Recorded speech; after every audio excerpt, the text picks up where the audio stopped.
23 जनवरी 1565। इस तारीख का जिक्र होते ही भारत के मध्यकालीन इतिहास के एक महाविनाशकारी युद्ध का भी जिक्र होता है, जिसे हम तलीकोटा के युद्ध के नाम से जानते हैं। ये लड़ाई बहमनी साम्राज्य और दक्षिण में बसे विजयनगर साम्राज्य के बीच हुई निर्णायक लड़ाई थी, जिसमें दशकों तक चलते आ रहे विजयनगर साम्राज्य का पतन दिखाई पड़ता है। साथ ही साथ इसे दक्षिण भारत के अंतिम हिंदू साम्राज्य के पतन के रूप में भी देखा जाता है। तो आखिर कैसे हुई थी ये लड़ाई, क्या थी इसकी वजह, और कैसे हुआ इतने बड़े साम्राज्य विजयनगर साम्राज्य का पतन, जानेंगे आज के इस पर्टिकुलर वीडियो में।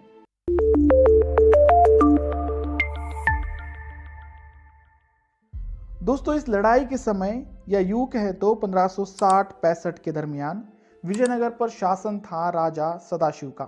इतिहासकारों की माने तो सदाशिव का जिक्र उन शासकों के बीच होता है जो केवल नाम मात्र शासक थे। उनकी सत्ता की असली ताकत उनके मंत्री राम राय के हाथों में थी।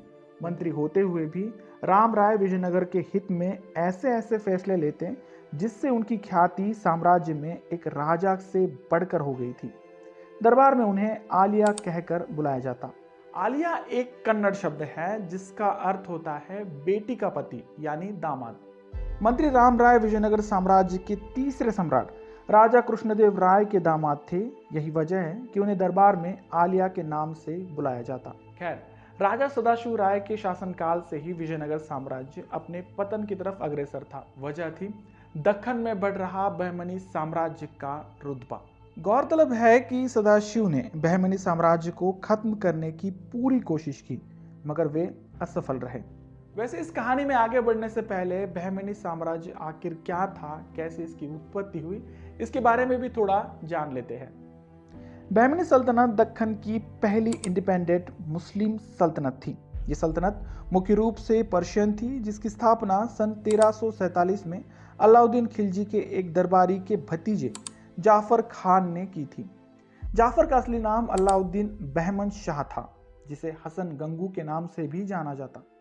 यह सल्तनत ज्यादातर अपने उन युद्धों के लिए फेमस रही जो विजयनगर के राजाओं के साथ लड़े गए। साल 1347 से लेकर 1517 तक बहमनी सल्तनत ने दक्कन में खूब मनमानी की, मगर 1509 में विजयनगर की गद्दी पर आए कृष्णदेव राय के बाद उनका रुतबा कुछ हद तक खत्म सा हो गया। राजा सदाशिव के समय बहमनी एम्पायर अलग अलग रियासतों में विभाजित था। अहमदनगर, बीजापुर, गोलकोंडा और बीदर, ये सभी रियासतें विजयनगर साम्राज्य से अकेले लड़ा करती। लिहाजा नतीजा ये होता कि विजयनगर साम्राज्य इन पर हमेशा हावी रहता। मगर सदाशिव के आ जाने के बाद हालात बदल गए। इन सभी रियासतों ने विजयनगर साम्राज्य के साथ एक साथ लड़ने का फैसला किया, जिसका नतीजा निकला तलीकोटा की लड़ाई। मगर किसी भी लड़ाई की शुरुआत एक पहल से होती है। इस लड़ाई की कहानी भी शुरू होती है उस वक्त के बीजापुर के सुल्तान आली आदिल शाह के एक मांग से। बीजापुर हमेशा से रायचूर, मुद्रल और अदोनी के किले को अपनी जहागिरी मानता था, मगर ये क्षेत्र काफी समय तक विजयनगर का ही हिस्सा बने रहे। जब अली आदिल शाह ने सदाशिव से इसे लौटाने की मांग की, तब उन्होंने इस मांग को सिरे से खारिज कर दिया। यही से शुरू होती है उस महाभीषण युद्ध की दास्ता जिसे तलीकोटा का युद्ध कहा जाता है। जाहिर सी बात है कि यह युद्ध तलीकोटा नामक एक स्थान पर लड़ा गया था, जो उत्तरी कर्नाटक में बीजापुर से 80 किलोमीटर की दूरी पर स्थित है। विजयनगर की सेना में करीब करीब 1,40,000 पैदल सैनिक, 10,000 घुड़सवार और 100 के करीब हाथी थे।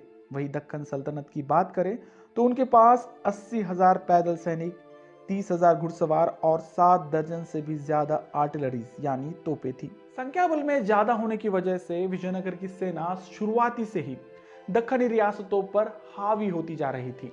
मगर युद्ध का परिणाम तब बदला जब विजयनगर साम्राज्य के दो सेनापति, जिन्हें गिलानी भाई के नाम से भी जाना जाता है, वे अपनी सेना से हटकर दक्कन की सेना में जा मिले।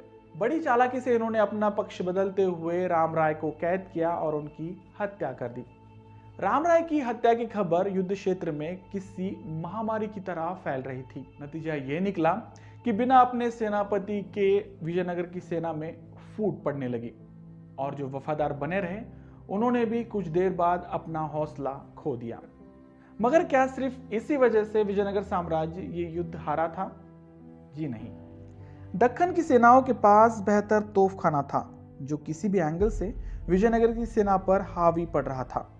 साथ ही साथ दक्कनी रियासतों के पास विजयनगर के मुकाबले ज्यादा घुड़सवारी सेना भी थी जो इस युद्ध को और भी आक्रामक बना रही थी। लड़ाई में यह जरूरी होता है कि कभी भी आधुनिक हथियारों के साथ लड़ा जाए। विजयनगर के पास बस इसी की कमी थी। वे अभी भी तीर कमान और तलवारों से युद्ध लड़ रहे थे। वही सल्तनती सेना तीर कमान और तलवारों के साथ साथ बंदूकों के साथ अपना मोर्चा संभाली थी। बस इसी कारणों की वजह से विजयनगर साम्राज्य ये युद्ध हार जाता है। अब बढ़ते हैं उस परिणामों की तरफ जो इस युद्ध के बाद सामने आए।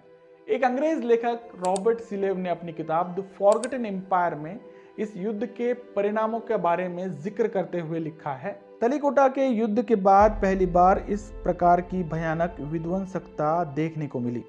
दक्कन सल्तनत की सेना ने हम्पी शहर को कुछ ही दिनों में बर्बाद कर दिया था।